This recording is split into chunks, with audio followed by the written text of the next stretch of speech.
나는 하나님을 예배하는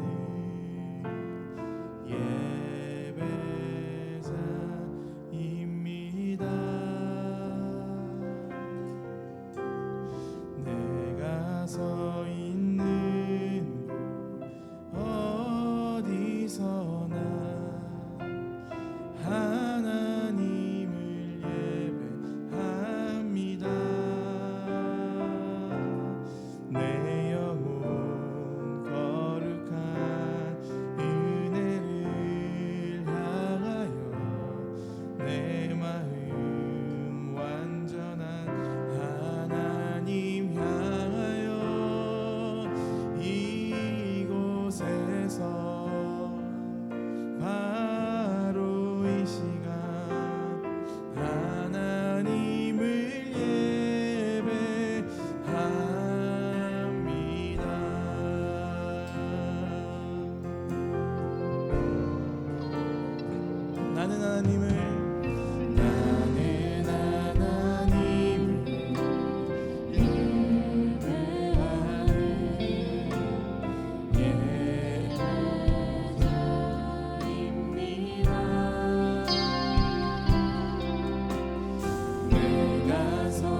가지 소원 주의 아름다우심 보며 사랑 노래하는 것 나의 왕 되신 주님의 얼굴 구하며 주 사랑 안에 머물러 사랑 노래합니다. 다시 한번 나의 평생에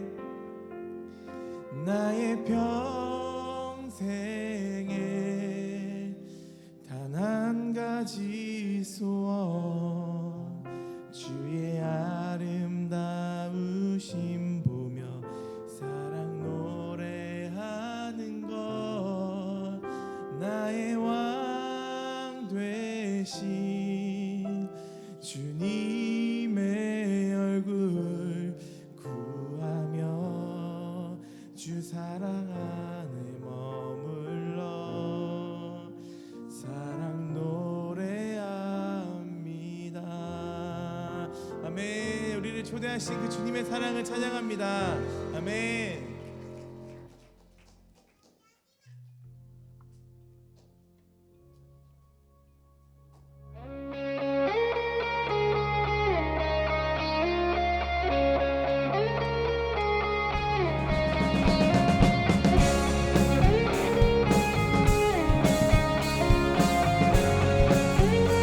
가능하신 분들은 자리 일어나셔서 주의 높고 위대하심을 주의 그 크심을 찬양하며 나아갑시다. 높은 산들은 들리고 태양은 춤을 추네 모든 사람 하나 되어 예수와를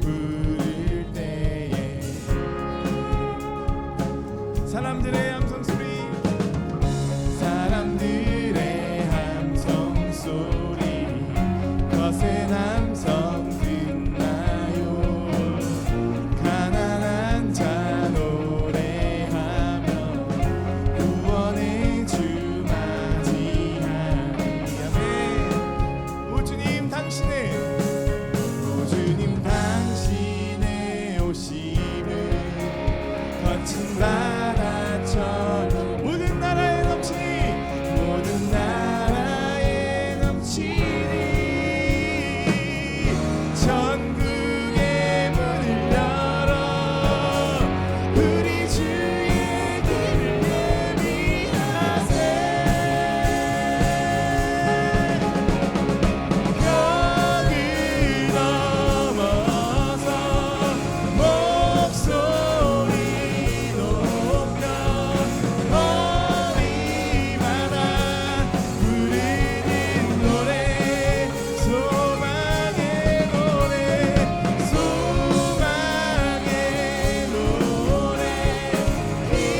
기쁨의 노래 공의 안에 춤추는 노래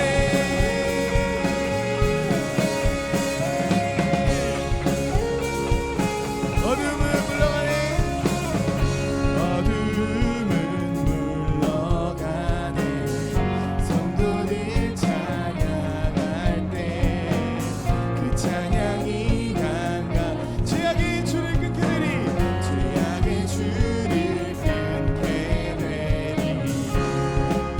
오 주님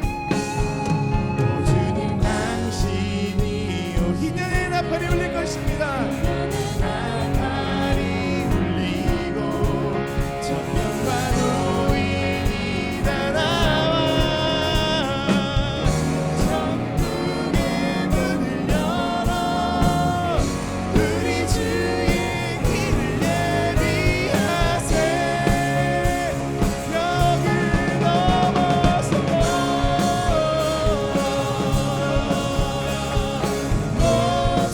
목소리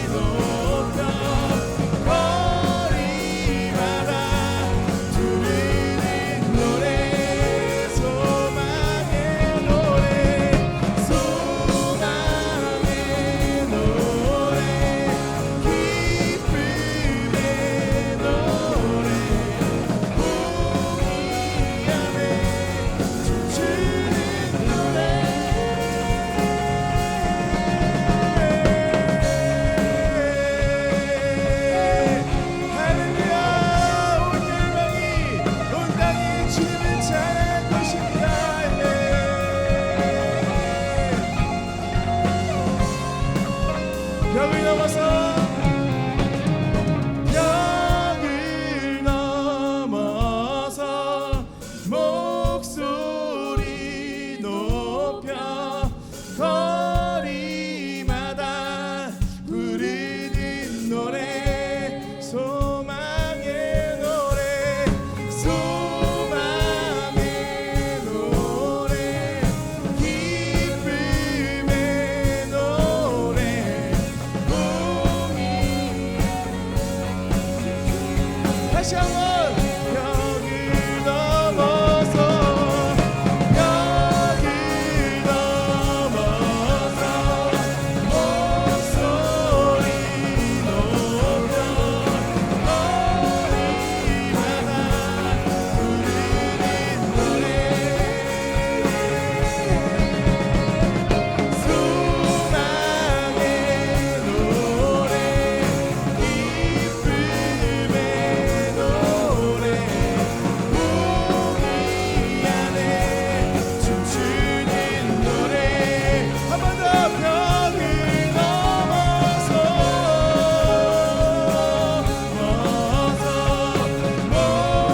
목소리 높여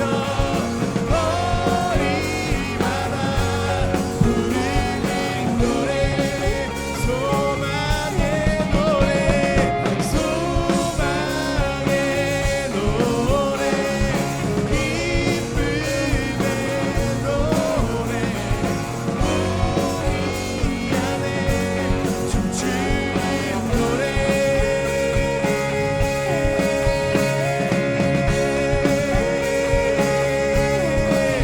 할렐루야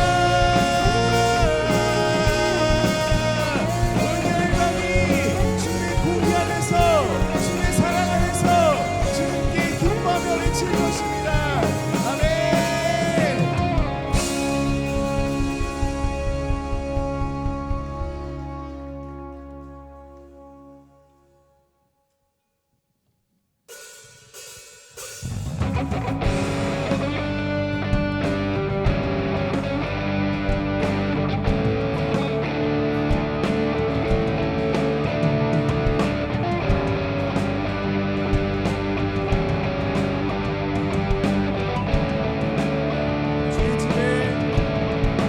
주의 집에 거하는 자 항상 주 찬송하리 시온의 배로가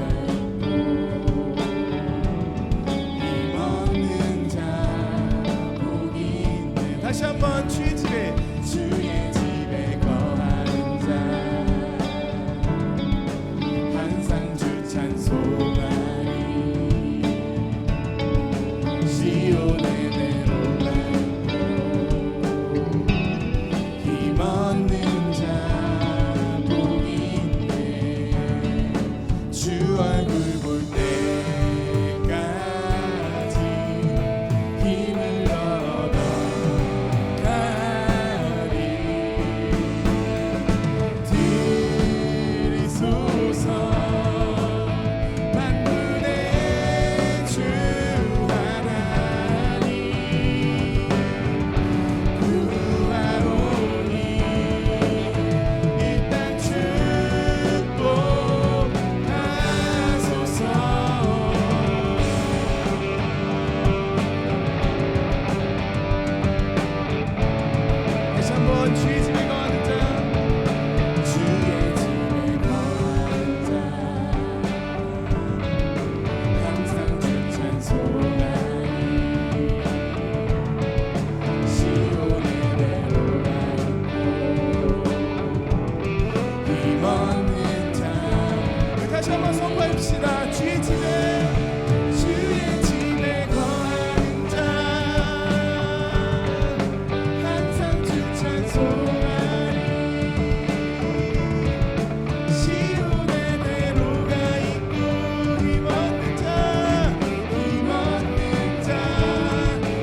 약속하심을 선포합시다. 오 주님 오 주님 거룩하신 주님 오 주님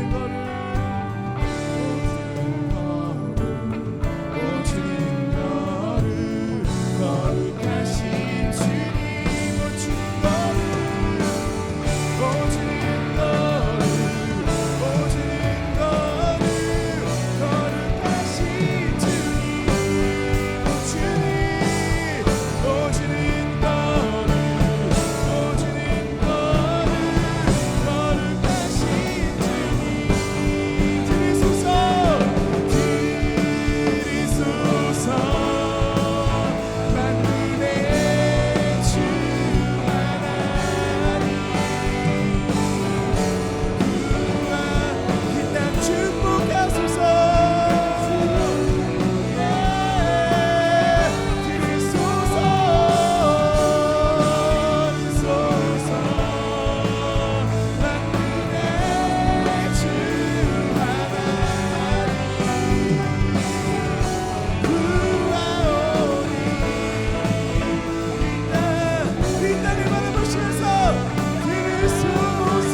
만군의 주 하나님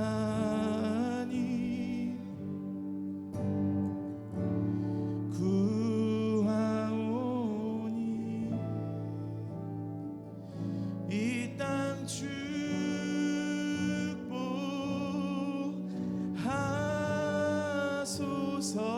축복하소서 들으소서 만군의 주 하나님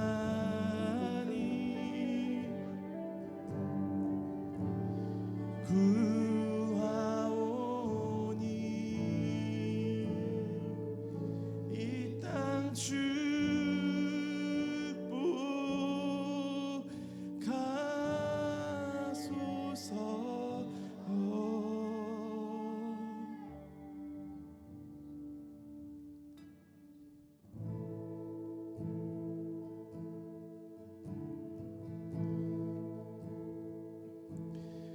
우리 보좌 앞에 모였네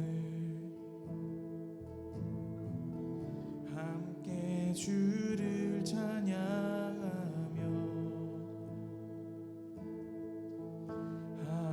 하나님의 사랑 그 아들 주셨네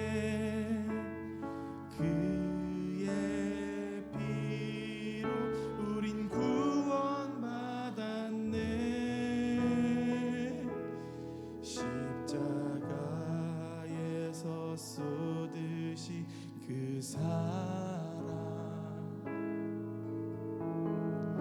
강같이 온 땅에 흘러 각 나라와 족속 백성 망언에서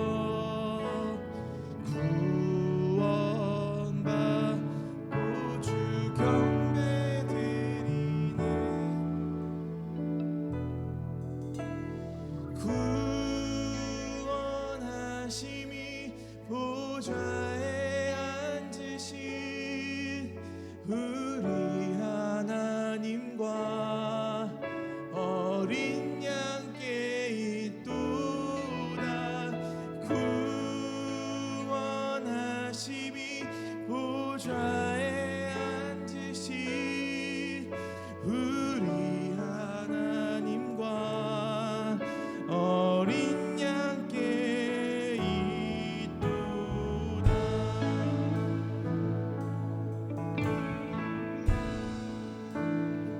우리 주 보좌 앞에 우리 보좌 앞에 모였네. 함께 주를 찬양하며 하나님의 사랑 그 아들 주셨네. 그의 피 우린 구원받았네. 십자가에서 쏟으신 그 사랑 밤낮이 온 땅에 흘러 각 나라와 족속 백성 방언에서 구원받고 주 경배 드리네.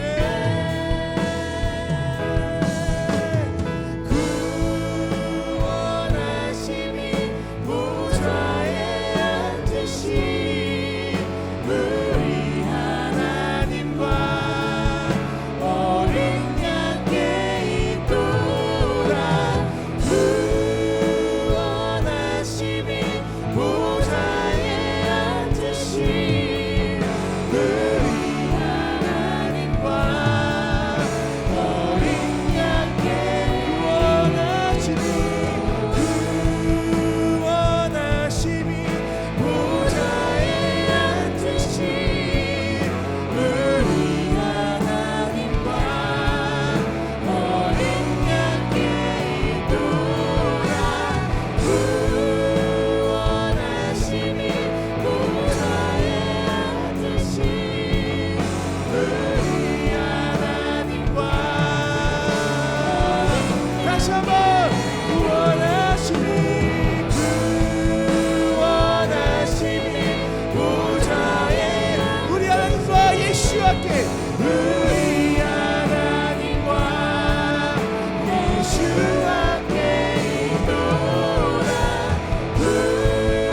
구원하심이 보좌에 앉으신 우리 하나님과 어린 양께 있도다. 천사들 외쳐 천사들 외쳐 거룩 만물이 외쳐 거룩 높으신 이름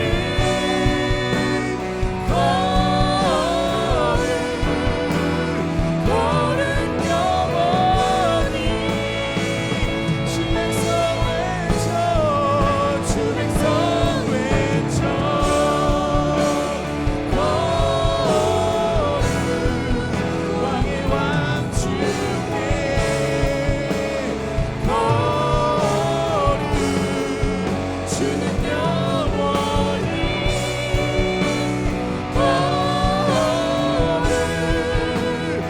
거룩 영원히 가장 높은 이름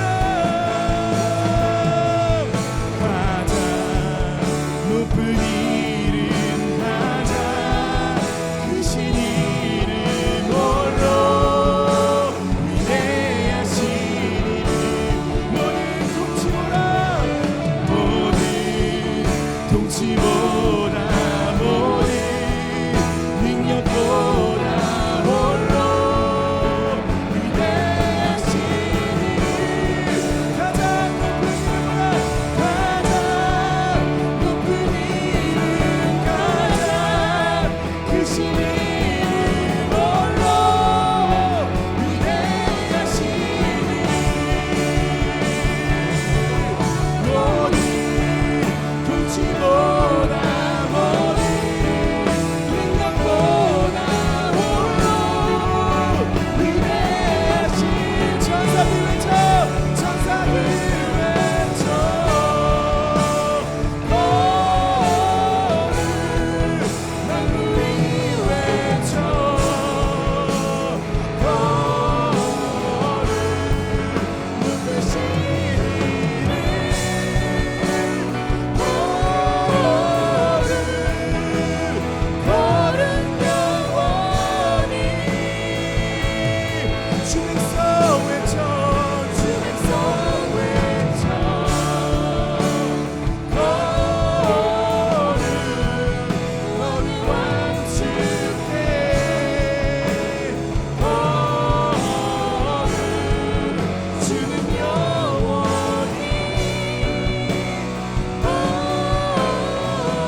자들 외쳐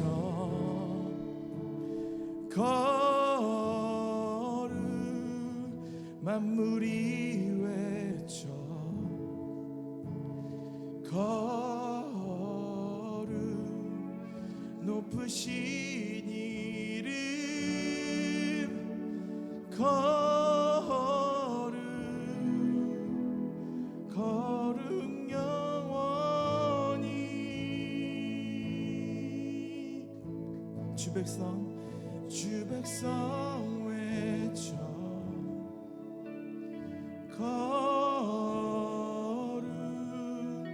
왕의 왕 주께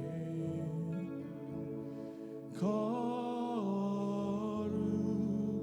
주는 영원히 거룩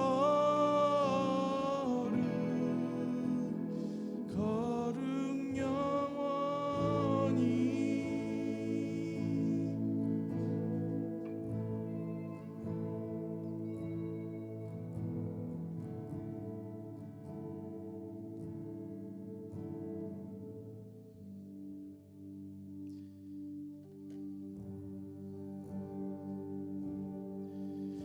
내 눈 주의 영광을 보네 우리 가운데 계신 주님 그 빛난 영광 온 하늘 덮고 그 찬송 온 땅 가득해 내 눈 주의 영광을 보네 찬송 가운데 서신 주님의 얼굴을 온 세상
베조트 하브라카의 말씀입니다.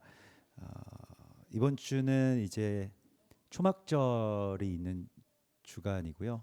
사실 초막절 처음부터 이제 끝까지 가면서 또 뭐 다음 주까지 이어지겠습니다만은 이제 신명기의 마지막 토라의 마지막 부분과 또 창세기 첫 번째가 시작이 되는 교차되는 그러한 이번 주 다음 주 그렇게 이 초막절 기간 가운데 그렇게 되겠습니다. 그래서 신명기서 33장 1절에서 우리 29절까지의 말씀인데요.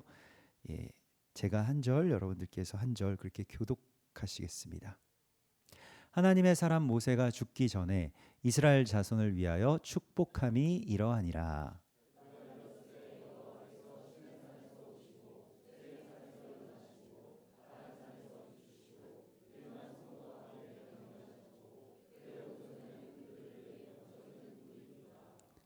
여호와께서 백성을 사랑하시나니 모든 성도가 그의 수중에 있으며 주의 발 아래에 앉아서 주의 말씀을 받는도다.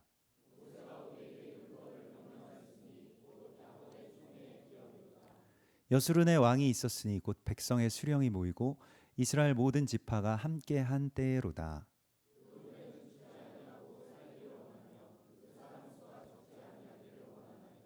유다에 대한 축복은 이러하니라. 일러스되 여호와여 유다의 음성을 들으시고 그의 백성에게로 인도하시오며 그의 손으로 자기를 위하여 싸우게 하시고 주께서 도우사 그가 그 대적을 치게 하시기를 원하나이다.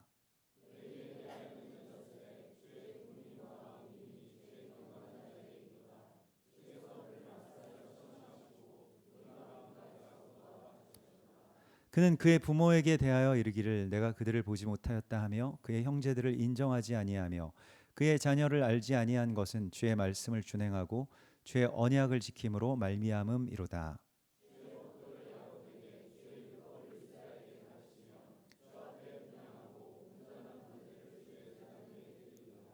여호와여 그의 재산을 풍족하게 하시고 그의 손에 일을 받으소서.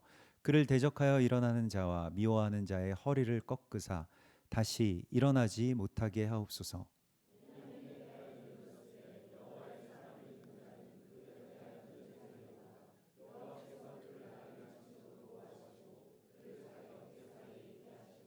요셉에 대하여는 일러스되 원하건대 그 땅이 여호와께 복을 받아 하늘의 보물인 이슬과 땅 아래에 저장한 물과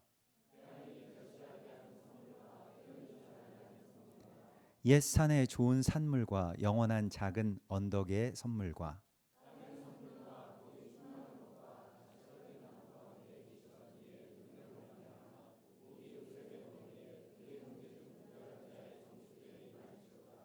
그는 첫 숫송아지 같이 위엄이 있으니 그 뿔이 들소의 뿔 같도다.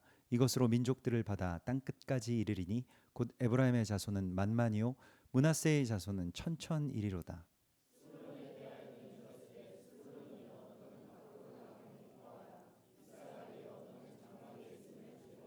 그들이 백성들을 불러 산에 이르게 하고 거기에서 의로운 제사를 드릴 것이며 바다의 풍부한 것과 모래에 감추어진 보배를 흡수하리로다.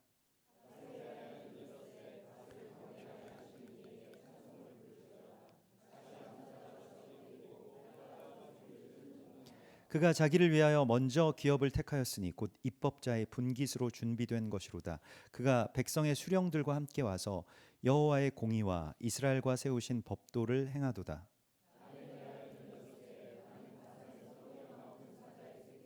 납달리에 대하여는 일러스되 은혜가 풍성하고 여호와의 복이 가득한 납달리여 너는 서쪽과 남쪽을 차지할지로다.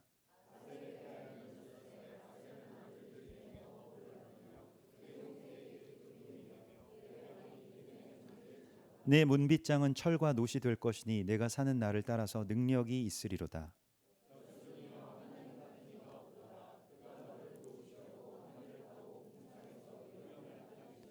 영원하신 하나님이 내 처소가 되시니 그의 영원하신 팔이 내 아래에 있도다. 그가 내 앞에서 대적을 쫓으시며 멸하라 하시도다.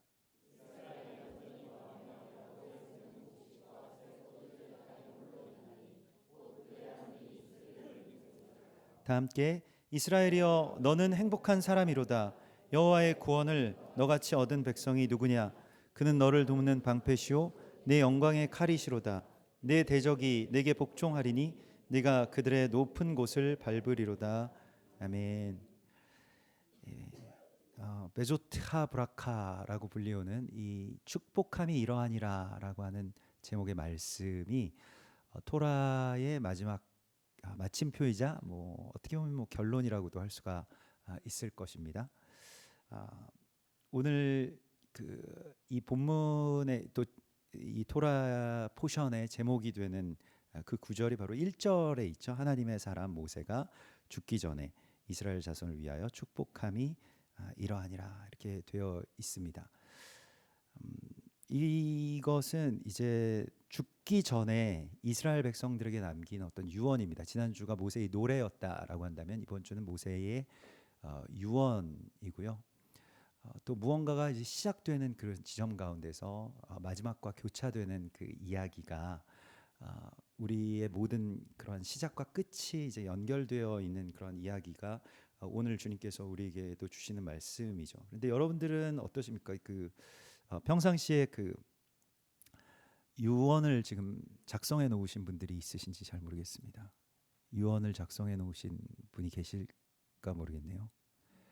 보통 유언은 뭐 나중에로 이렇게 미루시는데 오늘 이 말씀을 우리가 붙잡고 하나님께서는 우리에게 마치 모세의 그 유언과 같은 그 유언을 우리의 남은 자들에게 뭐 특별히 가족들이나 또 자녀들에게 남겨두라고 말씀을 하시고 있습니다. 사실 그 유언도 못하고 돌아가셨다라고 하는 분들이 대부분이죠. 왜 그럴까요? 자꾸 그걸 생각하면 빨리 그날이 올 것 같아가지고 우리가 죽음에 대해서는 별로 이렇게 생각을 하려고 하지 않습니다. 나의 죽음에 대한 것을 굉장히 멀리 있는 걸로 생각하고 싶어하죠. 근데 죽음은 생각보다 가까이 있다는 것을 성경은 우리에게 말씀을 하시고 있고요. 오늘도 이 하나님의 사람 모세가 죽기 전에라고 이렇게 표현이 되어 있습니다만은 이 원문을 그냥 직역을 하면 그 리프네 모토라고 해서 이 모토가 이제 죽음인데 그 죽음을 향해서 모세는 고개를 들었다, 얼굴을 들었다라고 표현을 하고 있습니다. 그래서 죽음에 대한 직면을 하는 것이죠. 그래야만 지금 현재 내가 살아가고 있는 그 삶의 가치가 제대로 제 자리를 잡게 됩니다. 근데 죽음을 너무 멀리다가 두고 별로 이렇게 쳐다보지 않고 그냥 여기서 내가 영원히 살 것처럼 생각을 하기 때문에 이제 많은 가치들이 이렇게 왜곡이 되고 있잖아요. 그러하기 때문에 중세 시대의 그 수도사들 수도원에서 아침 인사말이 무엇입니까? 메멘토 모리, 죽음을 생각합시다라고 하는 것인데 원래는 이제 예수와의 죽음, 그 십자가의 죽음을 생각합시다라고 하는 인사였지만은 또 같은 또 중의적인 그러한 의미로 우리가 이제 얼마 죽을 날이 얼마 남지 않았다는 것을 나의 죽음에 대해서도 생각합시다라고 하는 것이죠. 오늘날에는 죽음의 주권이 모두 다 그 병원과 또 병원의 어떤 그런 그 방침에 넘어가 있기 때문에 내가 뭐 죽을 때에 뭐 어떻게 죽을지를 결정하지 못하죠. 대부분 병원에서 하는 대로 하다가 무언가 굉장히 그 무의미한 어떤 연명들을 그 병원 입장에서는 또 의료진 입장에서는 사람의 생명을 뭐 살리는 게 당연하기 때문에 이제 그렇게 하는 것에 그냥 계속 조금 뭐 거칠게 표현하자면 끌려다니다가 그냥 돌아가시게 되는 경우가 굉장히 많이 있는데 이제 그것을 거부하는 어떤 반성들도 있습니다만은 그렇게 막 쉽지가 않죠. 그래서 뭐 연명치료를 거부한다라고 하는 그런 뭐 유언 혹은 뭐 서약 뭐 이런 것들을 써 놓으셨다고 하더라도 뭐 갑자기 위독하셔가지고 쓰러지셔가지고 뭐 응급실에 실려가셔서 그 처치를 받는 순간 그러니까 뭐 호흡기를 낀다거나 뭔가 아무튼 어떤 응급적인 처치를 받는 순간부터 그 서약이 무효화된다고 하더라고요. 그리고 법적으로는 이제 그러면 이제 치료를 안 받을 수가 없게 되는. 그러니까 우리 아버지가 이거 거부하신다고 써놓으셨는데요. 그랬더니 그게 효력이 아예 없어진다고 하더라고요. 그래서 근데 또 갑자기 응급 상황이 되었을 때에 아무런 조치를 하지 않을 수도 없고 참 어려운 그러한 여러모로 어려운 그런 부분인 것 같습니다. 여러분들은 죽음에 대해서 우리가 뭐 막연한 두려움들이 있기 때문에 죽음에 대해서 직면하거나 또 유서를 뭐 지금 벌써 남겨둔다고 뭐 이런 생각을 가지실 수도 있겠습니다만은 그 물론 내가 뭐 그 죽어서 남는 어떤 그런 그 유서 유언 이런 걸 통해서 뭐 벌써부터 무슨 뭐 얼마 있지도 않은 재산을 정리하실 필요는 없겠습니다만은 누구에게 뭐 몇 퍼센트 물려준다 뭐 이런 것들 괜히 뭐 벌써부터 추석 때 중대 발표하겠다고 뭐 너한테는 몇 프로 너한테는 뭐 이런 거 그러면 어차피 분쟁만 생기기 때문에 이제 그런 것이 아니고 마지막 죽기 전에 가장 소중한 것들에 대하여서 재정렬하면서 선포하는데 모세는 결국 모세의 유언을 한마디로 이야기를 하자면 베조트 하브라카입니다. 이게 무엇이냐면 히브리어로는 베조트 그 이것들 모두가 하브라카 축복이었습니다라고 하는 것을 선언한 거예요. 이 모든 것들이 다 복입니다라고 하는 것을 선포했다는 것입니다. 이게 모세가 마지막 힘을 내어서 모세뿐만이 아니죠. 뭐 야곱도 그랬고요, 이삭도 그랬고요, 아브라함도 그렇고요. 믿음의 사람들은 자녀들에게 돈이 아니라 이 복을 남겨주었습니다. 이 어마어마한 복을 남겨주었어요. 이것은 일종의 유언이기도 하지만 예언이기도 하기 때문에 여기에는 이거를 그냥 남겨줬는데 뭐야 이거 뭐 재산도 아니고 뭐 뭣도 아니고 뭐 무슨 문서도 아니고 그냥 뭐 이런 뭐 덕담 정도 남겨주셨다고 할 수도 있겠지만 이 안에는 어마어마한 비밀들이 담겨져 있고 어마어마한 예언들이 담겨져 있기 때문에 이걸 푸는 자들이 그 남은 자들이 해야 될 또 몫이고요. 모세는 어떻게 보면 그 죽기 전에 사람이 뭔가 정말로 하나님과 정말 가까워진 가장 가까워진 이 세상에서 그 시점 가운데 예언을 하기 시작합니다. 그래서 근데 여기에 보면 1절에 보면요. 하나님의 사람 모세가 이렇게 시작을 하죠. 그래서 여러분들도 뭐 우리는 이제는 뭐 비문을 쓸 수 있는 시대는 아니기 때문에 매장을 거의 하지 않기 때문에 뭐 선산이 있으신 분들은 뭐 비문을 쓰시기도 하겠습니다만은 비석에 뭐라고 쓰실 것 같습니까? 여러분들 이름 앞에 보통은 이제 기독교적인 어떤 문화에서 오늘날의 뭐 좀 정착된 문화는 뭐 집사, 장로, 뭐 권사, 뭐 이런 직분들이죠. 근데 근데 모세는 그런 직분이 아니라 뭐 백성의 지도자 뭐 이렇게 쓰지 않고 하나님의 사람이라고 써져 있습니다. 너무 멋있는 것 같아요. 정말 여러분들도 꼭 그거는 그 유언으로 남기십시오. 나는 집사로 쓰지 말고 하나님의 사람으로 써주라. 네. 그래서 어떤 뭐 직분 그게 아니고 나는 하나님의 사람이었다. 모세는 이것은 또한 그 남은 자손들의 남은 증인된 자들의 어떤 증언이죠. 그러니까 우리 고인이 되신 아버지 어떤 분이셨어요라고 할 때에 우리 아버지는 진짜 술을 좋아하셨죠. 뭐 이것이 아니고 우리 아버지는 하나님의 사람이셨습니다. 얼마나 그게 그 자체로 그냥 성공이죠. 예. 그래서 이렇게 써졌으면 좋겠어요. 그리고 이렇게 기억된다라고 한다면 우리 엄마는 우리 아버지는 하나님의 사람이셨습니다라고 할 때에 주권이 자기에게 있지 않았고 삶의 모든 주권을 하나님께로 올려드린 바로 그 사람 모세도 뭐 백성의 지도자라는 엄청난 직분도 있었습니다만 또 뭐 이집트 왕자였다는 뭐 과거의 어떤 명함도 있었습니다만은 그런 거 쓰지 않고 뭐 무슨 뭐 전 뭐 총장 뭐 전 뭐 부부 무슨 뭐 이런 거 쓰지 않고 그냥 하나님의 사람으로 그렇게 기억될 수 있다면 그 한마디로 삶은 성공한 것입니다. 그래서 우리가 하나님께서 맡겨주신 이 사명을 완수하는 것이 마지막까지 우리 호흡이 있는 한 나의 사명을 완수하는 것이 하나님께서 지금 이 메소트 하브라카를 통해서 우리에게 보여주신 것입니다. 근데 뭐 한때는 이제 뭐 버킷 리스트라고 해서 뭐 영화에서 뭐 나온 것이긴 한데 죽기 전에 뭐 해야 될 일 뭐 이런 것들을 이제 막 그 뭐 리스트를 만들어 가지고 뭐 어디 가서 뭘 먹어보고 무슨 여행을 떠나고. 근데 그것은 이제 자기 중심의 세계관에서는 그 자기 중심과 그 감각이 지배하는 세계관에서는 그것이 뭐 어떻게 보면 지배적인 그 마지막을 준비하는 뭐 삶의 자세로 이렇게 여겨졌습니다만은, 사실 하나님의 사람들에게는 그거 뭐 크루즈 여행 안 하고 돌아가도 천국에서 하면 되잖아요. 근데 그런 것들이 중요한 게 아닌데, 뭘 해봤다 못 해봤다, 뭘 먹어봤다 못 먹어봤다, 그게 뭐가 중요한 것입니까? 예.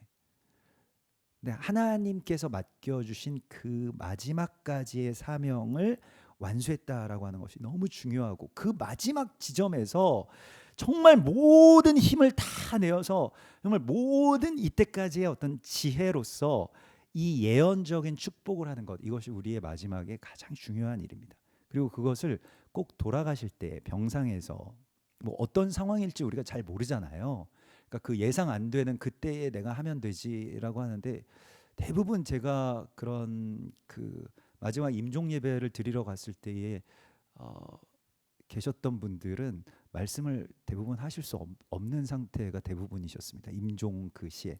그래서 임종 시에 막 이렇게 힘을 내어 가지고 자리에서 일어나서 이렇게 신명기 33장처럼 길게 말씀을 하실 수 있는 그런 분들은 거의 없기 때문에, 지금 힘이 있으실 때 많이 말로써나 글로써 이 축복을 남겨두라고 말씀을 하시고 있습니다. 예, 지금 하시면 되죠.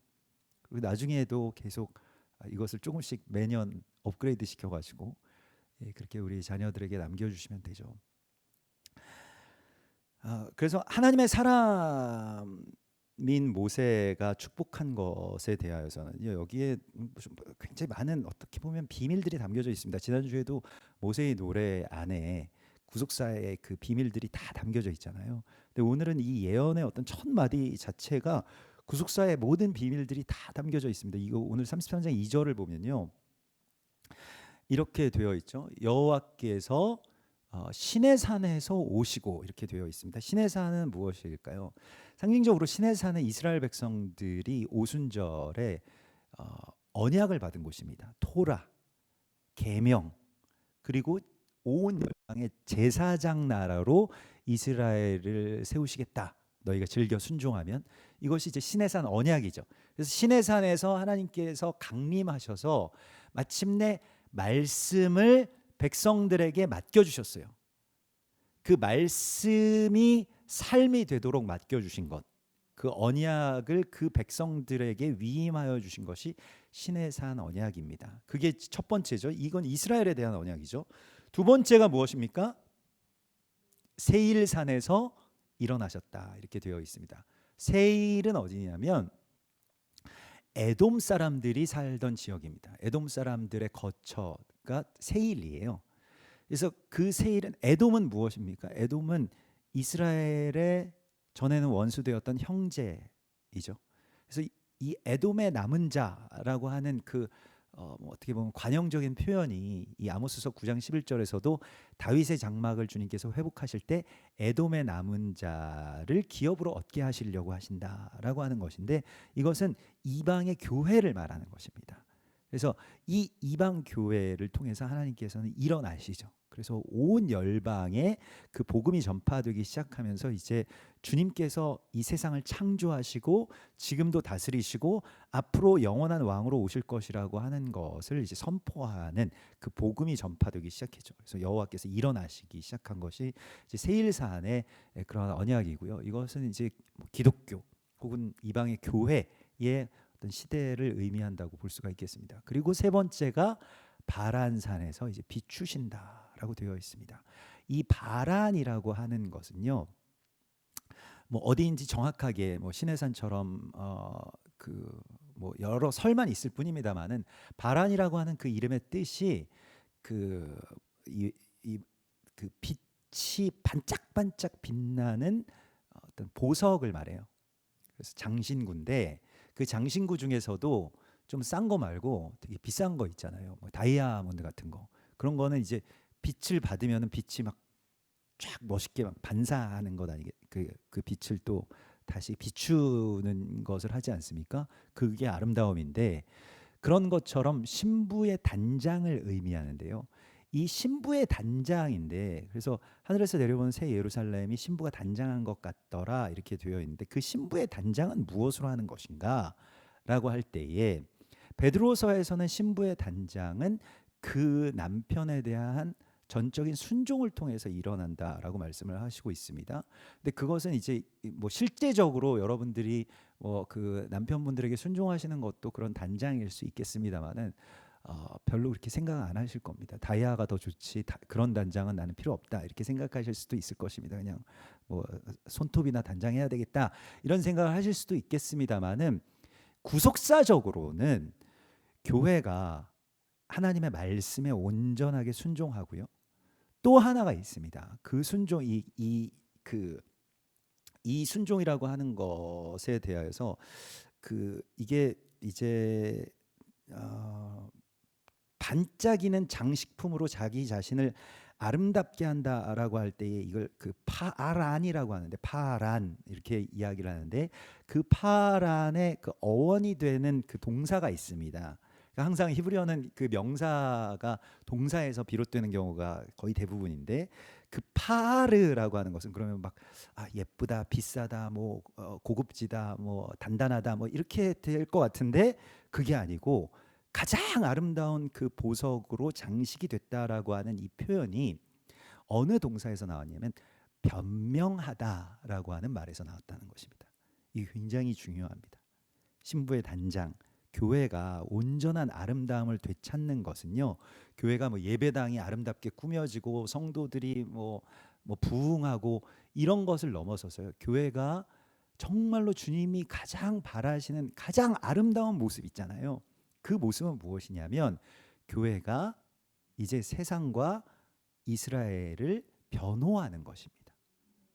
그 역할을 하는 거예요. 우리가 대속죄일의 예배에서 이게 대속죄일이 우리가 대속죄일 예배에서 너무 그것에 대해서 이번에 많이 깨닫고 하나님 메시지를 많이 주셨습니다. 그래서 우리가 정말로 대속죄일은 사실은 큰 속죄를 하는 날이라고 해서 대속죄일인데 사실 그 안에서 그래서 무슨 속죄를 하느냐 내 큰 죄를 속죄받는 날이 아니고 대속죄일이라고 하는 것은 교회가 제사장들이 이스라엘과 열방의 그 죄를 또 남의 죄를 짊어지고 하나님 앞에 대신 올라가서 어린 양과 같이 올라가서 대속함을 받는 것이에요. 그래서 대속을 받는 대속죄일 이렇게 되는 것입니다. 그래서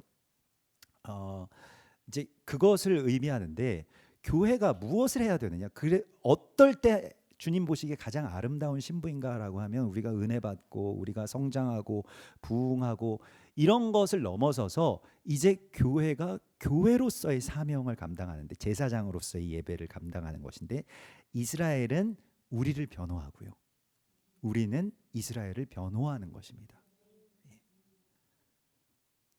아무리 죄가 많은 범죄자라고 하더라도 변호사는 그 죄인을 변호하는 역할에 충실해야 되죠. 야, 팩트를 따져보자. 너는 그래도 죄를 지었잖아. 이거 변호사가 해야 될 일은 아닙니다. 변호사는 그 모든 참소로부터 그 죄인을 보호하는 사명이 있는 거예요. 그게 파르입니다. 그게 신부의 단장이라는 거예요. 교회가 해야 될 일이라는 것입니다. 교회가 누군가에 대해서 죄에 대해서 지적하고 분노하고 그것과 막 뭐 대결하고 대척점에 서는 것이 아니고 그런 죄인들을 그런 죄인된 나라와 사람들을 맡겨주셨기 때문에 우리가 대신 변호하는 것입니다. 이사야서 1장에 보면 이사야서 1장 17절에 보면요 이런 말씀이 나오죠. 선행을 배우고 정의를 구하며 학대받는 자를 도와주며 한번 그 말씀 띄워주시겠습니까? 이사야서 1장 17절 고아를 위하여 신원하며 과부를 위하여 변호하라 하셨느니라. 이 신부의 단장인데요. 우리가 해야 될 일이 18절에 여호와께서 말씀하시되 오라 우리가 서로 변론하자. 너희 죄가 주홍 같을지라도 눈과 같이 희어질 것이요 진홍같이 붉을지라도 양털같이 희게 되리라. 그러니까 우리는 그 과부된 이스라엘을 위해서 신랑을 잃어버린 그 과부된 이스라엘을 위해서 변론하고요. 그렇게 되면 주님께서는 우리를 위해서 또 변론해 주십니다. 이스라엘이 열방을 위해서 이제 변호하게 되는 것이죠. 정말로 제사장의 역할들을 하게 되는 것이죠. 근데 구속사의 그 비밀들이 여기에 이 2절 한 구절에 다 들어가 있어요. 굉장히 놀라운 일입니다.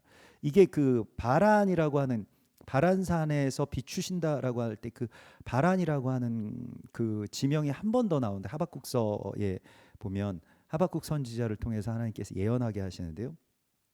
하박국 3장 2절에 보면 여호와여 내가 주께 대한 소문을 듣고 놀랐나이다. 여호와여 주는 주의 일을 이 수년 내에 부응하게 하옵소서. 이 수년 내에 나타내시옵소서. 진노 중에라도 긍휼을 잊지 마옵소서. 그 다음 절에 하나님이 대만에서부터 오시며 거룩한 자가 바란산에서부터 오시는 도다. 그의 영광이 하늘을 덮었고 그의 찬송이 세계에 가득하도다. 그 대만이 아니야. 여긴 대만, 거긴 대만. 하지만 뭐 비슷한 어떤 그래서 우리 대만 갈 때 이 말씀들 읽고 그랬었는데 어떤 거룩한 자가 바란산에서부터 오신다라고 말씀을 하시고 있습니다. 이게 신부가 단장됐을 때의 그 교회를 통해서 이것은 어떻게 보면 이제 그 서로 그리스도 예수 안에서 하나 되어서 서로를 변호하기 시작하는 그런 원유맨 교회들을 의미하게 됩니다. 그냥 자기만 뭐 유익을 얻고 뭐 자기만 은혜를 받고 자기만 대속을 받아가지고 천국에 쏙 들어가 버리는 그러한 뭐 이단 종파들 그런 교리가 아니고 서로의 죄를 세상의 죄를 짊어지고 하나님 앞에 나아가서 대신 속죄함을 받는. 그래서 여러분 보십시오. 아브라함은 자기 죄도 아닌데 소돔과 고모라를 변호했습니다. 사실 아브라함 입장에서는 소돔과 고모라 그래도 싸지 뭐 내 조카만 그냥 좀 살려주십시오 이렇게 기도할 수도 있었는데요. 소돔과 고모라를 멸하시지 않기를 위해서 아브라함은 그거 막아서죠. 그 심판을 막아설 그 변호자가 교회여야 함을 주께서 말씀을 하시고 있습니다. 우리의 사명인데요. 우리도 그렇고 이스라엘도 그렇고 그런 거에 대해서 별로 이렇게 크게 관심이 없는 데다가 오히려 더 깍쟁이처럼 막 쟤네 보세요. 쟤네 저런 죄가 있어요. 이렇게 하기 시작하면 이제 모든 어떤 그런 속죄함의 그 언약들이 헝클어지게 되는 것이죠. 그래서 그걸 바로 세우는 것이 우리가 대속죄일의 제사 예배이고 그리고 지금 우리가 주님께서 우리 가운데 주신 이 언약의 비밀 가운데 담겨져 있습니다. 그래서 2절만 해도 엄청난 그냥 구속사 전부가 다 들어가 있죠. 굉장히 놀랍습니다. 인류 구원의 어떤 완성이 어떻게 될 것인가. 그래서 시내산에서 오시고 또 세일산에서 일어서시고 바란산에서 비치시겠다라고 하는 이 한 구절 안에 다 들어가 있어요. 그리고 이제 12지파들에 대한 축복을 주시는데 12지파의 이 앞에 세 지파 축복을 하신 루벤과 유다와 레위 지파는 사실 이스라엘의 정체성을 나타내는 그러한 지파들입니다. 그래서 루벤은 장자고요. 근데 장자인데 아버지의 침소를 더럽힌 죄로 장자에서 어떻게 보면 파문을 당하죠. 그 명분을 잃어버리게 됩니다. 장자로서의 어떤 그 명분을 잃어버리게 되는데 이것이 이스라엘이죠. 이스라엘이 그 거룩한 성소에서 바알과 아세라 그러니까 이거 번영과 또한 뭐 어떤 자기들의 힘과 질서를 섬기기 시작하면서부터 하나님이 이제 그 하나님의 성소가 더럽힘을 받게 되죠. 그래서 이스라엘이 심판당하게 된 것 아니겠습니까? 그런데 루벤에 대한 축복은요. 이 6절에 보면 루벤은 죽지 않고 살기를 원하며 그 사람 수가 적지 않기를 원하나이다 라고 그렇게 축복하고 있어요. 어떻게든 그래도 마지막 때까지 살아남아라 이것이죠. 그러면 하나님께서 회복해 주실 것이다. 에스겔서 16장 6절에도 보면요. 내가 내 곁으로 지나갈 때에 네가 피투성이가 되어 발짓하는 것을 보고 내게 이르기를 너는 피투성이라도 살아 있으라. 그래서 지금 뭐 잘 사는 것도 물론 중요하지만요. 그냥 생존하는 것도 너무너무 중요합니다. 이스라엘이요. 또 우리의 자녀들이요. 그래서 우리가 이 살아가야 될 그런 힘을 또 그런 소망을 그 남은 자들에게 또 특별히 이스라엘에게 그렇게 줄 수 있어야 되는 것이죠. 그것이 이제 첫 번째이고요. 그래서 마지막에 이제 루벤은 결국에는 그렇게 좀 어려워진 그런 장자이긴 하지만은 그럼에도 불구하고 나중에 그가 그 아들을 보게 될 것이다라고 하는 것이죠. 그리고 루벤의 이름의 뜻이 그 루벤 해서 그 아들을 보라라는 그런 뜻이 있습니다. 그래서 이것은 이제 이스라엘이 마지막 때가 되면 그 아들을 이제 보게 될 것이고요. 근데 그렇게 눈이 가려진 눈이 열리게 될 때까지 살아남아야 되지 않겠습니까? 근데 그것이 중요한 것이죠. 근데 뭐 지금의 어떤 현재의 이스라엘을 가지고 판단할 문제가 아니라는 것입니다. 근데 그때까지 제발 좀 살아남아라. 이것이 이제 이 모세의 축복이고 또 우리의 축복이어야 됨을 하나님 말씀을 하시고 있습니다. 그리고 이제 유다가 있고 유다는 보면 그게 7절에 보면요. 그의 손으로 자기를 위하여 싸우게 하시고 주께서 도구사 그가 그 대적을 치게 하시기를 원하나이다. 그래서 유다는 뭔가 파이터로서 싸워서 이기기를 원한다라고 성경이 말씀을 하고 있습니다. 근데 그 유다는 나중에 그 여호사밧 군대가 전쟁터에 갔을 때에도요. 이 유다 지파와 이 레위의 그 찬양, 그러니까 유다는 이를테면 찬양 팀이라고 할 수가 있겠고요. 레위 지파는 그 리더라고 할 수 있는데 그 둘이 그 하만의 자손들이랑 유다 지파가 무기를 들지 않고 악기를 들고 그 최선봉에 섭니다. 전쟁에. 그래서 찬양을 하기 시작하죠. 대적이 막 죽이려고 밀려오는데 그때 찬양을 하기 시작합니다. 그러니까 우리의 전쟁에 있어서의 이 승리가 그 유다 지파와 같은 그 유다라고 하는 말 자체가 찬송이라는 뜻이잖아요. 그래서 찬송을 하면 대적에게 가장 큰 타격을 입힐 수가 있게 됩니다. 우리가 대적은 우리를 막 불평하게 하고 원망하게 하고 불안하게 하고 막 그러잖아요. 우리의 삶에 있어서도 관계에 있어서도 그렇고 또 우리가 생각하는 어떤 세상에 있어서도 그렇게 생각하도록 만드는데 근데 그때 그냥 최선봉에서 딴 거 뭐 그래? 뭐 누가 그랬어? 막 이렇게 점점 화를 키워나가는 것이 아니고 찬양을 하기 시작하는 것입니다. 찬송이 여러분들의 입에서 떠나지 않으셔야 돼요. 예. 그러니까 뭐 나중에 돌아가셨을 때에 이제 뭐 가끔 장례를 이렇게 준비하시는 그 인도자 되시는 뭐 목사님이 물어보실 수도 있잖아요. 아버지 무슨 찬양을 제일 좋아하셨습니까? 고인은 우리 아버지는 찬양이라고는 해보신 적이 없는데요. 막 이렇게 되면 안 되는 거예요.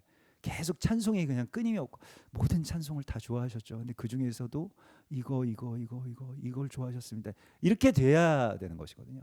근데 그럴 때에 그 집안이 정말 평안했겠구나 이걸 알 수가 있어요. 네? 뭐 말만 하면 막 화부터 내고 너 뭐 어떻게 될 거냐 뭐 이런 것만 되는 것이 아니고 먼저 그 첫 마디가 찬송이면 그 다음은 끝난 거 아니겠어요? 그 전쟁은 그러니까 우리가 모든 어떤 대화나 또 추석 때만 되면 예전에 어떤 성도분은 추석 때만 되면 체하시는 분이 계시더라고요. 온 가족들을 다 만나야 되는데 너무 스트레스가 쌓인다고. 그러니까 가족들이랑 만나면 다 편하고 좋은 것만은 아니죠. 불편한 분들도 있고 오래간만에 만났을 때 또 원망의 말을 듣거나 불평, 뭐 서운함 이런 만날 때마다 긴장이 돼가지고 그 고향 내려가기 전에 항상 체한다고 명절 때마다 그러시는 분이 계셨어요. 근데 우리가 이 시간이 될 때에 어쩌면 여러분들이 이 추석에 어떤 뭐 가족 모임도 전쟁터에 가는 것과 같으실 수도 있으신데요. 찬송부터 하십시오. 하나님을 높이시고 하나님 찬양하시고요. 계속해서. 근데 그러면 전쟁은 이미 양상이 바뀌게 됩니다. 대적이 그 본질을 찔리게 되는 것이죠. 그 상황들은 우리가 싸워도 뭐 때문에 싸운지도 모르는데 아무튼 이때까지 싸워왔으니까 화가 나 있는 거 아니에요. 예, 그때 왜 싸웠더라 이런 게 너무 많지 않습니까? 뭐 남편하고도 그때 아무튼 그런데 좀 크게 싸웠었어, 그치? 막 그러면서 서로 나중에 기억할 때 그때 크게 싸워가지고 왜 당신을 그때 차에서 내리라 그랬지? 뭐 이런 거 있잖아요. 왜 싸웠는지는 지금도 몰라 아직도. 그런 일들이 굉장히 많이 있습니다. 겨우겨우 기억나는 것이죠. 근데 찬송부터 해보십시오. 너무 속상해가지고 이 인간은 차에서 내렸으면 좋겠는데 찬양을 하기 시작해 보세요. 주님을 높이고 주어를 바꿔가지고. 예. 그래서 뭐 천부여 의지 없어서 이런 찬양 말고요. 좀 뭐 감사하는 찬양들이 있잖아요. 좀. 예. 그런 찬양을 할 때에 이 유다의 승리가 있다라고 말씀하셨어요. 그래서 유다가 승리하기를 원한다라고 되어 있는 싸움에서 찬송이 이 전쟁에서 승리하기를 원한다라고 그렇게 축복하고 있는 것입니다. 그리고 이제 레위 지파에 대한 축복인데요. 좀 뭐 시간상 우리가 다 할 수는 없습니다만 레위 지파에 대해서는 그들의 재산이 풍족하기를 원한다라고 되어 있습니다. 여러분들도 이런 복을 받고 싶으시지 않으세요? 11절에 보면 여호와여 그의 재산을 풍족하게 하시고 그의 손의 일을 받으소서. 거의 성경에서 유일하게 재산에 대한 축복을 받은 구절인 것 같아요. 저는 잘 못 봤습니다. 이 외에는. 근데 레위에 대해서만 유독 재산이 많게 해주십시오. 이렇게 되어 있다는 거예요. 근데 이게 굉장히 역설적인 것이죠. 레위인들은 기업이 없습니다. 레위인의 재산이 충만하려면 어떻게 해야 됩니까? 온 백성들이 레위인들을 섬겨야만 돼요. 또 자신들의 절기의 예물과 11조를 가지고 와서 이게 신명기 그 12장에 보면 곡식과 포도주와 기름의 11조와 신명기 11장 12장이죠. 12장 17절을 한번 띄워봐 주십시오. 내 소와 양의 처음 난 것과 내 서원을 갚는 예물과 낙헌 예물과 내 손의 거제물을 각성해서 그냥 각자 알아서 먹지 말고 18절에 보면 오직 내 하나님 여호와께서 택하실 곳에서 내 하나님 여호와 앞에서 너는 내 자녀와 먼저는 그래도 자녀들에게 먹이고 두 번째는 노예들에게 먹이고요. 마지막에 레위인들에게 먹여서 함께 즐거워하라. 여호와 앞에서. 이게 레위인이 부자 되는 길이에요. 유일하게 레위인들이 이럴 때에만 부자가 됩니다. 그러니까 레위인들이 부자가 되어야 되겠죠. 그러면 온 백성들이 하나님 앞에 온전하게 서 있다는 거예요. 레위인들이 부요해서 하나님께 예배자로서 온전하게 나아갈 수 있다라고 한다면 백성들이 또 복을 받게 되고요. 이게 선순환이 계속되는 것이죠. 그러니까 이 복을 꼭 레위인들이 받아야 된다는 것입니다. 그래서 아직까지는 이스라엘이 자기들이 돈 벌어가지고 자기들이 사는 어떻게 보면 이게 성전이 회복되지 않고 이스라엘이 회복되지 않은 그런 시대입니다. 그래서 이스라엘이 왜 부자인가, 이스라엘은 왜 부를 거머쥐었는가 이런 거에 대해서 우리는 애통해야 됩니다. 또 어떻게 보면 아직까지 우리의 수치라고 생각을 해야 돼요. 이스라엘은 열방을 위해서 예배해야 되거든요. 근데 자기들이 돈을 굉장히 많이 잘 벌고 있다. 이렇게 되면 문제가 되는 거예요. 제가 예전에 알던 전도사님이 계셨습니다.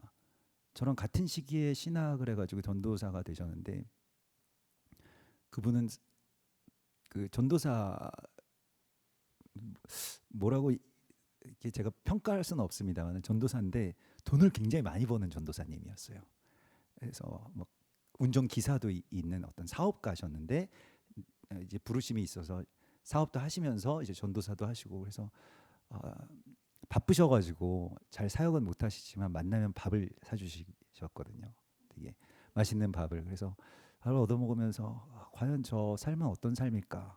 나도 사업을 시작해야 되나? 뭐 이런 생각을 하기도 했었는데 사실 레위인 근데 성경에서는 레위인은 그 기업을 갖지 않는다. 자기 비즈니스로 돈을 벌면서 하는 그 사역은 물론 특별한 어떤 뭐 개개인의 또 특별한 각도의 부르심들이 있기 때문에 뭐라고 단정지어서 말을 할 수는 없습니다만 레위인은 레위인으로서 자신이 부족한데 그러나 그럼에도 불구하고 또한 그 레위인의 가치를 함께 세워나가는 분들과 그 공동체를 이루어서 이 예배가 세워져야 되는 것이죠. 이것은 영적인 원리에 맞습니다.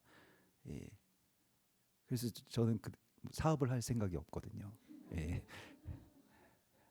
근데 이제 여기에 대하여서 우리도 그래서 11조를 온전히 세워서 뭐 교회적으로도 마찬가지입니다. 그래서 이스라엘이 정말로 예배에 더 집중할 수 있었으면 좋겠다. 또 그래서 교회적으로도 우리가 그 5786년부터는 우리 그 재정 그 감당하시는 우리 하일 팀이라고 있지 않습니까? 그래서 그분들이 또 돌아가시면서 하시고 다음 또 텀에는 또 새로운 분들이 세워지실 텐데 그렇게 하시면서 이번에 교회 재정의 11조를 온전하게 물론 우리가 그 전에 절기나 또 선교헌금들을 했습니다만 또 재정 전체에 대한 11조를 따로 정확하게 구별해서 이거를 좀 같이 섬기면 어떨까 그런 마음을 주셔가지고 그걸 좀 나눴어요. 그래서 앞으로도 그렇게 뭐 하일팀에서는 특별히 반대하시는 분들은 없었는데 여러분들도 뭐 크게 반대하시는 분들은 없으실 줄을 압니다. 혹시 뭐 다른 의견들이 있으시면은 또 말씀을 해주시면은 또 같이 기도하면서 이걸 결정을 해야 되겠는데 교회가 이스라엘의 그러한 교회들을 또 지원하고 사실 이스라엘에 지금 세워지는 교회들은요 유대인들은 우리가 부자라는 그런 인식이 있지 않습니까? 근데 그 이스라엘에서 가정교회가 세워지고 그런 곳에서 하시는 분들은 정말 가난한 분들입니다. 왜냐하면 난민 출신들이시거든요. 이디오피아나 또 우크라이나나 이런 곳에서 들어오신 분들이 대부분이어서 다 자기들 일을 갖고 계세요. 근데 이제 우리 가정교회 사역 뭐 넉 달 전에 임도현 목사님 또 하나님께로 돌아가셨습니다마는 그 사역들을 보면은 그한 교회 한 그런 그 메시아닉 교회들을 한 달에 50만 원씩 우리가 이렇게 지원을 하는 것입니다. 그래서 한 교회당 많이는 못 드리고 그렇게 했을 때 그분들이 거기서 간식도 좀 사시고 또 어디서 이렇게 다 일용직으로 일을 하고 계시기 때문에 그래도 그 시간을 빼셔야 되잖아요. 근데 그 빼시려면은 그 정도가 그래도 좀 많이 도움이 되신다 그래요. 그래도 뭐 하루 정도 이렇게 그 일당 뭐 이렇게 좀 빼고 이런 것으로 그걸 사용을 하시는 모양이더라고요, 대부분은. 근데 굉장히 많은 교회들을 지원을 했었는데 120교회 정도가 넘게 세워지고 1년에 한 10억 넘는 그런 총 그런 재정들이 지원이 되다가 이제 많이 악화돼 가지고 그게 지금 한 65개 정도밖에는 못 하는데 하다가 중단되니까 너무 마음이 아프시다고 그러시더라고요. 그 사역 담당하시는 그 남은 분들이. 그래서 그런 것들을 좀 더 지속적으로 같이 한국 교회가 할 수 있으면 좋겠다 이런 마음들도 들어서 이게 각 성의 11조 각 성이라고 한다면 또 교회도 되겠죠. 그래서 교회의 11조들이 또 그렇게 연결되고 그러면 얼마나 좋겠습니까? 이게 레위인들이 뭐 부자가 된다는 것이 꼭 막 엄청나게 뭐 부가 쌓인다는 것은 아닙니다만은 여러분 아까 전에 우리 2절에 구속사의 모든 것이 있는데 그 여호와께서 2절 한 번만 다시 띄워 주시겠습니까? 시내산에서 일어나셨죠. 시내산에서 오셨죠. 세일산에서 일어나시고 또 바란산에서 비추셨는데 자, 그거 보십시오. 그의 오른손에는 그들을 위해 번쩍이는 불이 있도다 이렇게 되어 있습니다. 그래서 이게 요한계시록에도 같은 구절들이 나오거든요. 그 오른손에 번쩍이는 불이 있다라고 하는 그런 말씀들이 또 항상 나와요. 그래서 이 요한계시록에서도 보면 그 구속사의 이 비밀에 있어서 그 오른손에 그 어떤 요한계시록 21장 아니죠. 예. 이 오른손의 비밀이 무엇이냐면 그 아주 빛나는 불을 갖고 계신데 그 불은 7교회라고 되어 있습니다. 그러니까 이방의 교회들이 주님의 손이 되어서 그 주님의 어떤 손이 하시고자 하는 주님이 이스라엘 도우시고자 할 때에 우리가 그 손의 역할을 감당해야 된다고 말씀을 하고 계세요. 그래서 7 그 손에 번쩍이는 것이 있는데 그것은 7별이라 7교회라라고 되어 있거든요. 요한계시록에 보면요. 그 7교회는 뭐 7개의 교회라기보다는 완전함을 받은 그러니까 단장함을 받은 교회들입니다. 그래서 우리가 해야 될 일이 그 손의 역할을 하는 것이죠. 주님의 손. 그래서 그 손이 되어서 이스라엘과 합력하라 이러한 말씀들이 여기 다 있고요. 그게 이제 루벤 그리고 유다 레위 지파가 그런 역할을 감당하게 되고 또 이스라엘이 찬송하리로다 그 이름으로 오시는 이여 유대인들이 그것을 찬송하기 시작할 때 예수아를 찬송하기 시작할 때 주님의 오시는 길이 이제 열리게 되는 것이죠. 근데 그거가 얼마나 대단한 일입니까? 그거를 우리가 같이 합력할 수 있다면요. 너무너무 귀한 일이죠. 그래서 지속적으로 이 일들을 또 같이 감당해야 되겠다. 이게 이제 뭐 임 목사님이 이제 돌아가셨기 때문에 그의 사역이 그냥 끝나는 것이 아니고 좀 남은 교회들이 그걸 맡아야 되지 않겠는가 이런 좀 마음의 부담이 있습니다. 개인적으로 그것에 대해서 막 그 전까지 막 크게 이렇게 같이 관여하지 못했습니다만은 프라이드는 갖고 있었죠. 그래도 한국 교회의 열매가 여기에 있구나. 이스라엘의 교회를 세우고 지원하는 것과 연결되어 있다는 것이 한국 교회에 정말 감사하고 다행인 일이라고 생각을 했는데, 이제 그게 이제 남은 유업들을 우리가 또 그 장례식에 가면서 그런 마음들을 받았기 때문에 우리가 남은 자들이 또 그것을 같이 나눠서 감당해야 되겠습니다. 근데 그리고 이렇게 되고 그다음에 이제 뭐 베냐민과 요셉에 대한 축복이 나오는데, 베냐민은 라헬이 낳다가 죽은 아들이잖아요. 죽으면서 낳은 아들이죠. 그게 이제 이스라엘이 교회를 해산하고 죽었습니다. 그렇죠. 그래서 교회의 출현과 이스라엘의 멸망이 같았어요. 그게 이제 베냐민이죠. 그래서 베냐민에 대한 축복, 또 요셉에 대한 축복이 쭉 이어지게 됩니다. 뭐 이 구체적인 어떤 그런 그 언약의 비밀에 대해서는 좀 우리가 나중에 또 다시 나눌 수가 있겠는데요. 오늘 이렇게 보면 결론적으로는 그래서 이스라엘에 대해서 이 모세가 이 모든 것들이 다 복이고, 그리고 지금 현재 보기에는 조금 뭔가 부족함도 있고 어떻게 보면 많이 실수함도 있고 넘어짐도 있었지만은, 그러나 모세는 다 소망을 품고 예언적인 축복을 하고 있습니다. 이것이 정말 정말 중요합니다. 여러분들이 그 예언의 유언, 예언의 축복을 이번에 하셔야 됩니다. 이번 추석에 하세요. 다음 추석은 없다고 생각하시고 이번이 나의 마지막 추석일 수 있는데, 이번이 이 가족들과 마지막 추석일 수도 있다라고 한다면 예언적인 축복을 하셔야 됩니다. 그래서 예전에 그 저희 이제 뭐 친할머니도 계시고 이제 외할머니도 계신데, 그 외할머니가 돌아가시기 전에 그런 예언적인 축복을 굉장히 많이 남겨두고 돌아가셨어요. 그래서 그런 그 호스피스 병동에 계셨었는데, 그 저희 이제 어머니가 그 마지막 순간을 이제 그 엄마의 마지막 순간을 간호하시면서 이제 좀 이제 한두 달 정도 그 호스피스 병원에 머무셨었는데, 사실 뭐 여러 뭐 아무튼 좀 지난한 그런 가정사들도 있고 하기 때문에 어머니랑의 어떤 사이도 이제 그 안에서 좀 다시 회복되시고 뭐 그런 과정들이 있으셨습니다. 근데 그때 그 저희 외할머니가 그 끝까지 그 곁을 지키시던 우리 어머니한테 유언을 남기셨어요. 너한테는 내가 10억을 물려주겠다. 그래서 그러니까 그래서 어머니가 좀 피식 웃으셨다는 거예요. 뭐 돈도 하나도 없는 노인이신데 무슨 10억을 남겨주시나. 그래서 웃으셨지만 그래도 좀 솔깃하잖아요. 혹시 숨겨두신 거 있으신가? 뭐 어디. 그래서 10억을 내가 너한테 준다라고 하셨을 때, 근데 어떻게 10억을 주실 건데 엄마? 그랬더니 뭐 이렇게 의식도 오락가락 하시고 치매도 마지막에 이제 있으시고 그러시죠. 근데 내가 너한테 10억을 줄 건데 너희들 가족들이 계속 모여가지고 예배를 드려 너희 집에서. 그러면 너한테 하나님이 10억을 주실 거야. 그렇게 말씀을 하셨다는 거예요.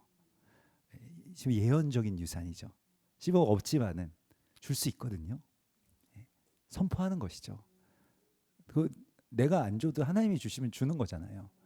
여러분들도 기도해 보시고 너한테는 내가 100억을 줄 거야. 그 안전합니다. 싸움도 안 생기고요. 노리는 사람도 없습니다. 다른 형제들이 엄마 왜 얘한테만 10억 주고 나한테는 왜 아무것도 안 줘? 막 이러질 않아요. 같이 예배드리고 하나님을 찾고 주님을 바라고. 이게 예언이죠. 이게 유산이죠. 내가 돈이 없지 우리가 믿음이 없습니까? 그 믿음의 유산을 남겨줄 수 있잖아요. 선포하는 것입니다. 그리고 하나님이 다 주실 수 있잖아요. 그 뭐 돈의 가치로 그것을 뭐 환산하는 것도 사실은 뭐 재밌으려고 하는 거지만은 그것보다 더 큰 가치들을 남겨줄 수 있잖아요. 근데 그걸 하는 것이죠. 근데 우리가 어른으로서 혹은 뭐 자녀로서도 마찬가지고 가족들로서도 마찬가지고 요즘 뭐 어떻게 지내? 이것만으로도 상처되잖아요. 갑자기 괜히 막 상처되고 막 괜히 불편해지고 막 요즘 어떻게 지내냐고 그냥 물었을 뿐인데도요.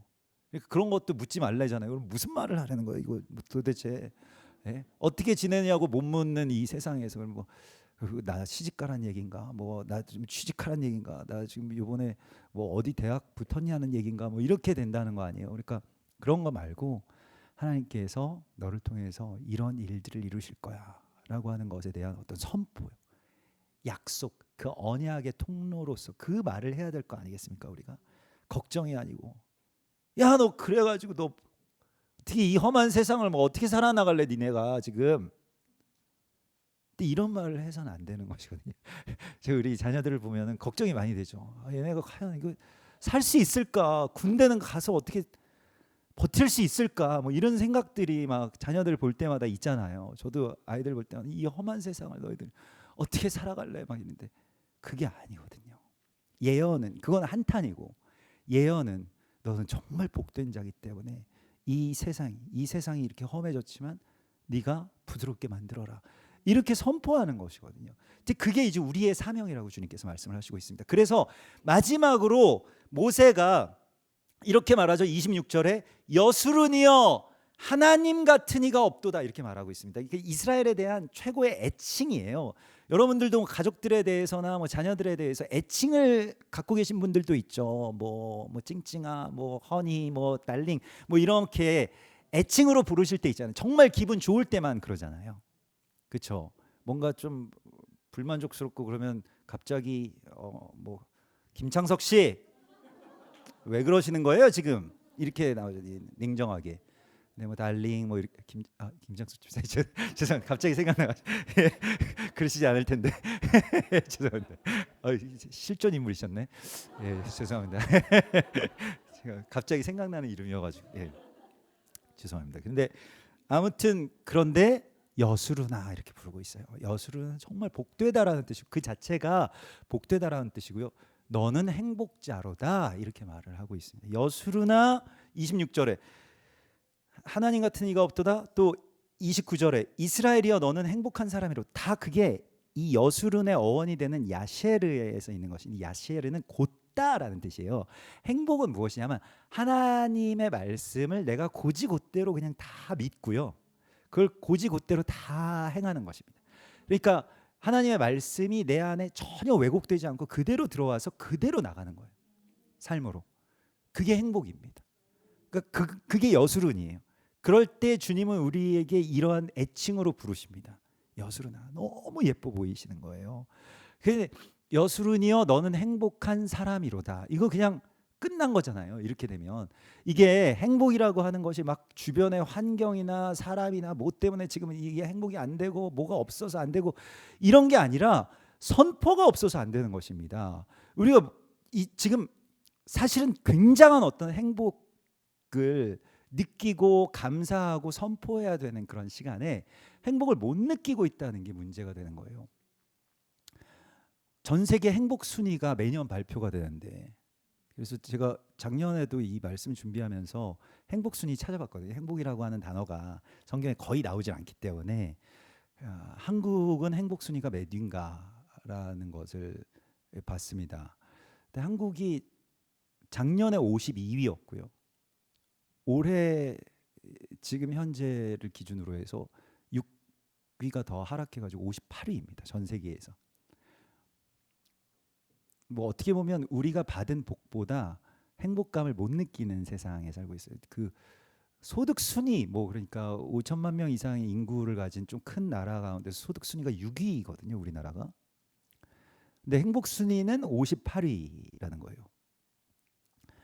이스라엘은 몇 위일까요? 이스라엘 몇 위일 것 같니? 20위? 몇 위일 것 같아? 70위? 이스라엘은 그래도 우리보다 이스라엘은 전쟁도 있었고, 그렇죠? 그리고 계속 테러가 있고 안전도 안 좋고 정치적으로도 굉장히 분열되어 있고요. 예, 서로 많이 싸우고 자녀들은 전쟁터에 대부분 많이 나가 있는데 실제로 전쟁에서 많이 전사하기도 하고 이랬죠. 물가는 2배 넘게 뛰었습니다. 지난 3년 동안. 예, 이 이스라엘은 특히 그 석유값 이런 것들이 굉장히 비싸기 때문에 이게 그 중동 지역에서 석유를 이스라엘에 수출하지 않기 때문에 러시아에서 가져와야 되는데 러시아도 전쟁 때문에 유류비가 너무 뛰어가지고 지금 거의 이스라엘 진짜 뭐 사는 게 정말 힘들거든요. 우리나라보다 훨씬 힘듭니다. 그러니까 맥도날드에서 햄버거 하나 먹으려고 해도 막 어마어마한 돈을 내야 되죠. 이스라엘은. 그러니까 정말 그런데 이스라엘은 8위였어요. 올해. 우리는 58위. 이스라엘보다 52위가 더 뒤집니다. 왜 그럴까요? 무엇 때문이겠습니까? 행복이라고 하는 것에 대해서도 너무 독립이 안 돼 있고 다 누구 때문에 내가 지금 행복하지 못하다라고 하는 이유를 너무 많이 찾아왔던 거예요. 그런데 우리는 여기 보십시오. 이스라엘이요, 여수룬이요, 너는 행복자로다. 왜냐하면 하나님이 함께 하시기 때문에. 하나님이 이렇게 구원하신 백성이 어디 있냐. 근데 이스라엘만 그럽니까? 대한민국을 보십시오. 이 정도로 하나님의 사랑을 받은 나라가 어디 있습니까? 이렇게 아시아의 국가 가운데서 복음화가 된 유일한 국가예요. 그 선교사들이 들어와서 순교자의 피를 뿌린 나라들이 여럿이지만은 그러나 그 피가 열매 맺고 전 세계로 선교사들을 파송하고 있는 나라가 대한민국입니다. 얼마나 복된 나라예요. 감사하기에도 정말 바쁜 나라인데 교회가 그 감사를 잃어버렸다. 뭐가 문제가 아니라고 하는 것이 아닙니다. 문제는 문제겠죠. 그렇지만은 감사는 어디 있냐는 거예요. 근데 항상 문제가 앞서고 뭐 감사하긴 한데 이거 맨날 뒤에 있으니까요. 우리 행복하지. 그래, 행복하긴 한데 근데 너 시집은 가야지. 이렇게 되면 안 되는 거예요. 우리는 행복자로다라고 하는 거예요. 하나님이 우리에게 말씀을 주셨고 그 말씀대로 우리가 그것을 받았고 또 살아갈 수 있다면 이것만큼 행복한 일이 어디 있습니까?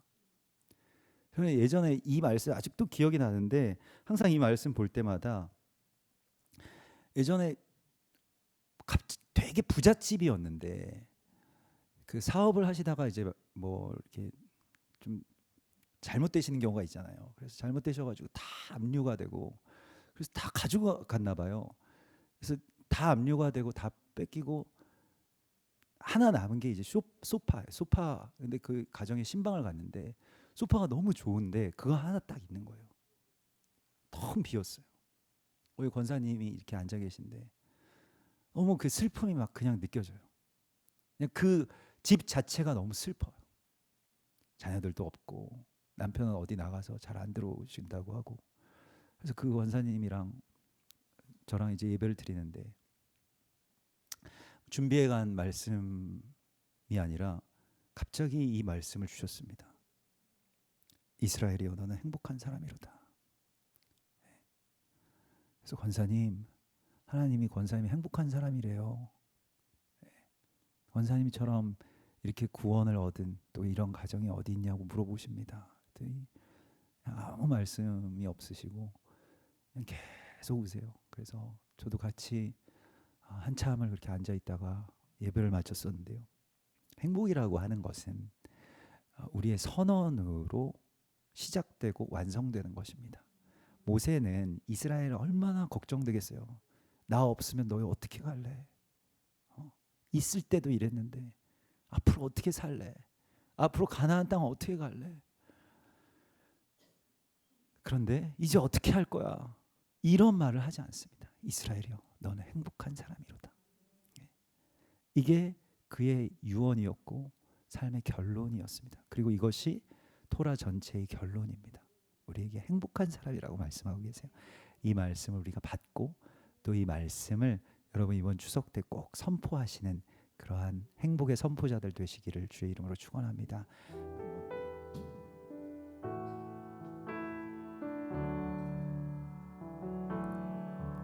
가사를 화려하지 않아도 정결하게 사는 삶 가진 것이 적어도 감사하며 사는 삶 내게 주신 작은 힘 나눠주며 사는 삶 이것이 나의 삶의 행복이 눈물 날 일 많지만 눈물 날 일 많지만 기도할 수 있는 것 억울한 일 많으나 주를 위해 참는 것 비록 짧은 작은 삶 주 뜻대로 사는 것 이것이 나의 삶의 행복이라오 이것이 행복이라오 세상은 알 수 없는 하나님 선물 이것이 행복이라오 하나님의 자녀로 살아가는 것 이것이 행복이라오 이것이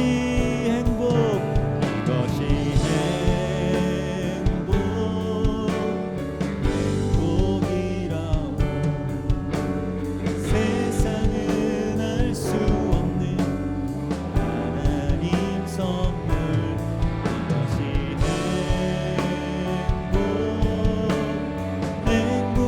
행복이라오 하나님의 자녀로 살아가는 것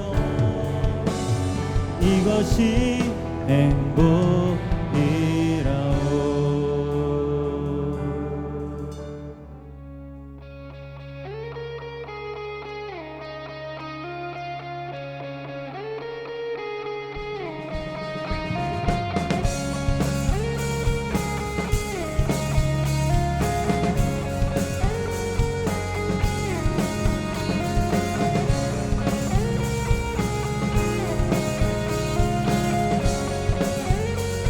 높은 산들